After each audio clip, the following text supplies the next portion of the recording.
Absolutely. All right, let's keep it moving to wide receiver. Will we know about Terry?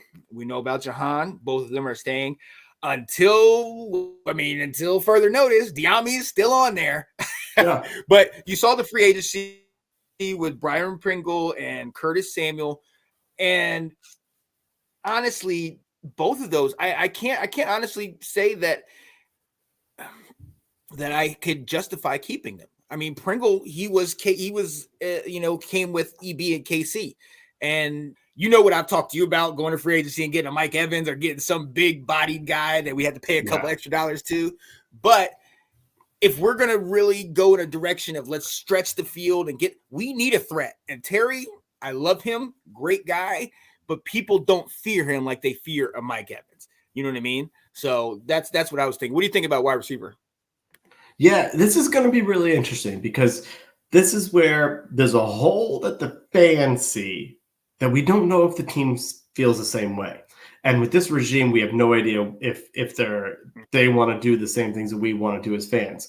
Because you said it, we can all say that, well, we don't have a big body receiver. We don't have a home run threat. What do we know if that's what they're looking for? I mean, Cliff Kingsbury, we don't know. Is he taking his offense from Arizona, the air raid offense that he brought from Texas Tech, and bringing it over here?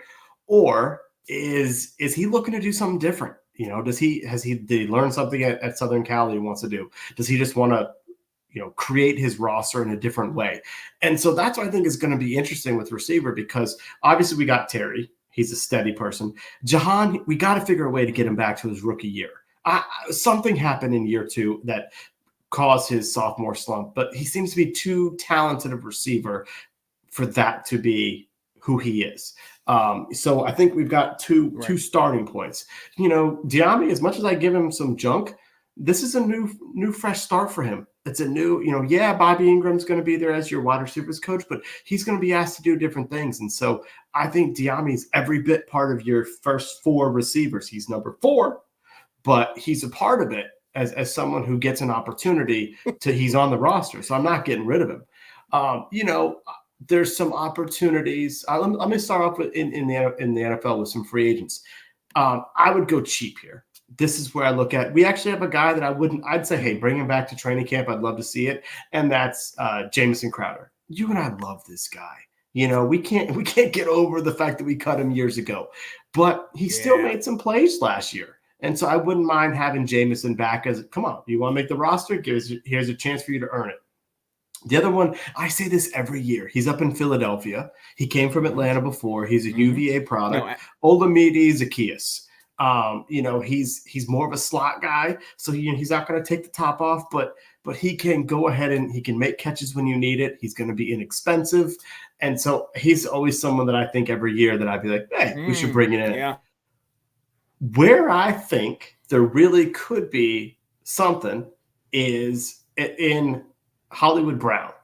He went to Arizona to play with Cliff Kingsbury. He's going to be a free agent. He's a little bit later in his years now. Obviously, he's not old, but this may be a situation where he's comfortable in the offense and he would want to go to that to keep things going. So that may be someone that I think is interesting to watch. Do you want to take over some, or should I go draft? I just don't want to talk for too long.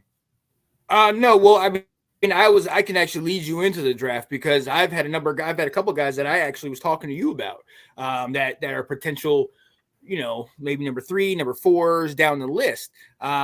First and foremost, I'll start in the real Carolina and North Carolina, and that's Devontae Walker.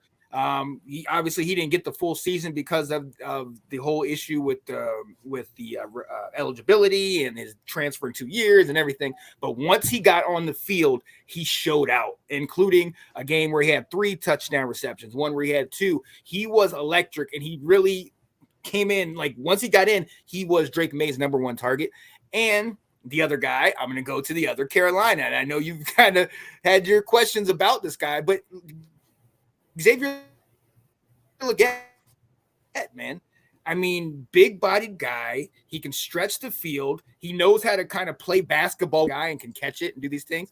But to your point, you've seen this guy more than I am. I don't know if this is just, you know, he was great last year because Juice was hurt and he was their only weapon, or if he can build on that type of success. So in the draft, that's where I would go look there, or I would go look at maybe a Brendan Rice. I mean, the pedigree is outstanding. So, I mean, he's got to have something that his dad had at a USC. Or, I mean, you know, look here and there. I mean, but in reality, I think you hit the nail on the head earlier when you're saying we need to know what they're looking for. Because we've always wanted a big-bodied guy, but like you said, maybe they want guys like a Rondell Moore, like he had in Arizona with Cliff Kingsbury, where it was a smaller guy that's just as quick, as speedy. They get him the ball on jet sweeps and quick screens, and then he takes off. Maybe that's what he wants, and he just needs that, a healthy version of that. And, you know, because I would have said, well, that's Curtis. We got that in Curtis Samuel, but Curtis can't stay on the field consistently. So you have to have somebody that's healthy, and I don't want this to be the new command Cardinals, but we might start bringing in a guy. Like, I wouldn't be opposed, going back to running back, to a James Conner, or now with wide receiver, you talk about Hollywood Brown and also Rondell Moore. So that's where I'm looking at, just because I think that would fit with Cliff. Sure. Well, and you know, the one receiver in the draft that I've been looking at, besides someone who's taller, you know, like, I mean, you and I both really like Brian Thomas Jr., a couple of other guys, but it's someone we've been talking about for the last 2 years, someone that Anthony and Colin have been talking about for the last 4 years. But I mean, I'm hearing some great things out of the Senior Bowl about Ladd McConkey. I've heard it.